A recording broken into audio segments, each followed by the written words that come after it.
ആദ്യം വാളയാർ കേസുമായി ബന്ധപ്പെട്ട പുതിയ വിവരങ്ങളിലേക്കാണ്. കഴിഞ്ഞ ദിവസമാണ് CBI കുട്ടികളുടെ അമ്മയെയും അതോടൊപ്പം തന്നെ രണ്ടാം അച്ഛനെയും പ്രതി ചേർത്തത്.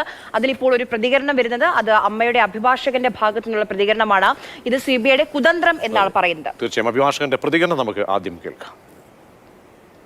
വാളയാറിലെ ഇരട്ട കുട്ടികളുടെ ആത്മഹത്യാ കേസ് മറ്റൊരു വഴിത്തിരിവിലേക്ക് വന്നിരിക്കുകയാണ്. ഇപ്പോൾ CBI പാലക്കാട് പോക്സോ കോടതിയിൽ കുറ്റപത്രം സമർപ്പിച്ചു. അതിൽ ഇപ്പോൾ വാളയാറിലെ അമ്മയെയും അവരുടെ ഭർത്താവിനെയുമാണ് പ്രതിയാക്കിയിരിക്കുന്നത്. ഇപ്പോൾ അവരുടെ അഭിഭാഷകൻ രാജേഷ് മേനോൻ കോടതി കുറ്റപത്രം സ്വീകരിക്കുവാനുള്ള അഡീഷണൽ ആയിട്ടുള്ള എന്തെങ്കിലും ഉണ്ടോ എന്നുള്ള ഒരു സാഹചര്യമുണ്ട്.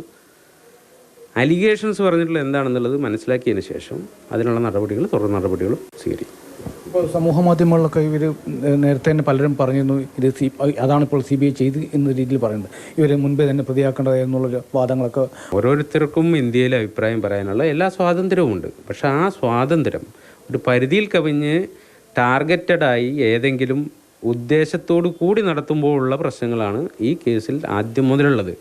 ഈ കേസിൽ പലവർക്കും പലരെയും ഒളിഞ്ഞും തെളിഞ്ഞും രക്ഷിക്കാനുള്ളതിൻ്റെ ഭാഗമായിട്ട് ആരൊക്കെ എന്തൊക്കെ ചെയ്തിട്ടുണ്ടെന്ന് വസ്തുതാപരമായിട്ട് തുടക്കം മുതൽ കൊണ്ട് ഡേ 1 മുതൽ കൊണ്ട് ഉള്ള ഇടപെടലുകൾ നടത്തിയതാരൊക്കെ, എങ്ങനെ ഇതിൻ്റെ അന്വേഷണത്തിൻ്റെ പ്രാരംഭഘട്ടങ്ങളിൽ എങ്ങനെയൊക്കെ വീഴ്ച വന്നു, ഹൈക്കോടതി ഒബ്സർവ് ചെയ്തു. അതിൽ ആദ്യം ഇൻവെസ്റ്റിഗേറ്റ് ചെയ്ത ഒരു ഓഫീസർ തുടർന്ന് ഒരു കേസും അന്വേഷിക്കരുതെന്ന് എഴുതി വയ്ക്കുന്ന തരത്തിൽ വളരെ മോശമായി ഈ കാര്യത്തിൽ ഇടപെടലുകൾ നടന്നു എന്ന് വ്യക്തമായപ്പോൾ അതിൻ്റെ പുറകിൽ ആരാണെന്നെങ്കിലും CBI ഒരു വലിയ ഇൻവെസ്റ്റിഗേഷൻ ഏജൻസിയല്ലേ, പ്രാഥമിക തലത്തിലുള്ള അന്വേഷണങ്ങൾ പോലും വ്യക്തമായി ഈ കേസിൽ നടത്തിയിട്ടുണ്ടോ എന്നുള്ളതിൽ എനിക്കിപ്പോഴും സംശയമുണ്ട്.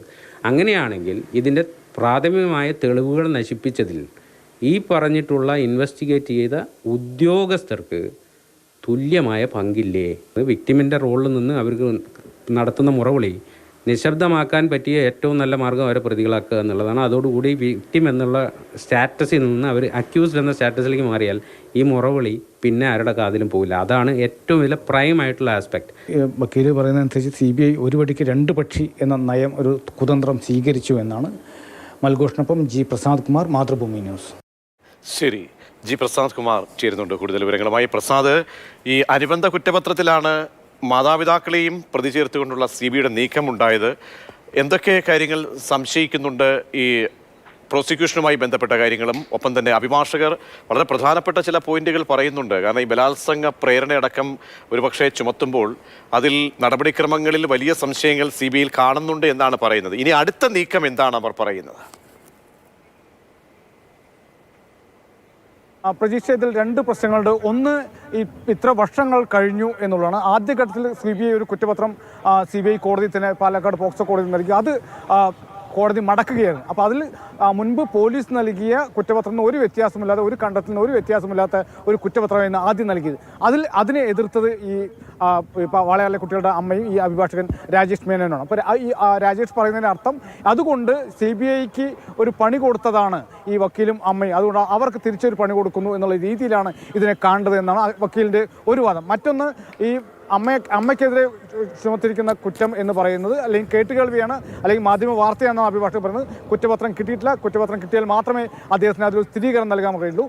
അപ്പോൾ ഈ ഒന്നാമത്തെ കുട്ടിയെ പീഡനം നടന്നു എന്ന് അറിഞ്ഞിട്ട് എന്തുകൊണ്ട് പോലീസിൽ അറിയിച്ചില്ല, അല്ലെങ്കിൽ കൗൺസിലിങ്ങിന് വിധേയമാക്കിയില്ല എന്നുള്ളൊരു കുറ്റമാണ് പറയുന്നത്. പക്ഷേ അതേ കുറ്റം ഉള്ള മറ്റുള്ളവരും ഇല്ലേ, അവരെ എന്തുകൊണ്ട് പ്രതി ചേർത്തില്ല എന്നാണ് പറയുന്നത്. അതിൽ സ്കൂളിലെ ടീച്ചർമാരുണ്ട്, പ്രധാന അധ്യാപകരുണ്ട്, തൊട്ടടുത്തുള്ള അയൽവാസികളുണ്ട്. അവരോടെല്ലാം ഈ കുട്ടി ഇത്തരം കാര്യങ്ങൾ പറഞ്ഞു എന്ന് ആദ്യ പോലീസിൻ്റെ അന്വേഷണത്തിലെ മൊഴികളിൽ ഉണ്ട്.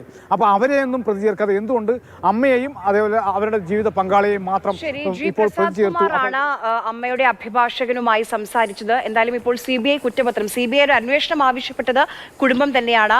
സർക്കാരിന്റെ അന്വേഷണത്തിൽ തൃപ്തിയില്ല എന്ന് പറഞ്ഞ് CBI അന്വേഷണം ആവശ്യപ്പെട്ടത് കുടുംബമായിരുന്നു. ഇപ്പോഴാണ് ഇതുമായി ബന്ധപ്പെട്ട ഏറ്റവും പ്രധാനപ്പെട്ട കാര്യം, ആദ്യത്തെ കുഞ്ഞിന്റെ മരണത്തിന് പിന്നാലെ രണ്ടാമത്തെ കുഞ്ഞിന് കൗൺസിലിംഗ് ഒക്കെ നൽകണമെന്ന് ആവശ്യപ്പെട്ടിരുന്നു ആ ഘട്ടത്തിൽ. പക്ഷെ അതുപോലും അതുമായി ബന്ധപ്പെട്ട് പോലും കുടുംബം മുന്നോട്ട് പോയിരുന്നില്ല എന്നുള്ള പരാതികളൊക്കെ ആ ഘട്ടത്തിലും കേട്ടിരുന്നു.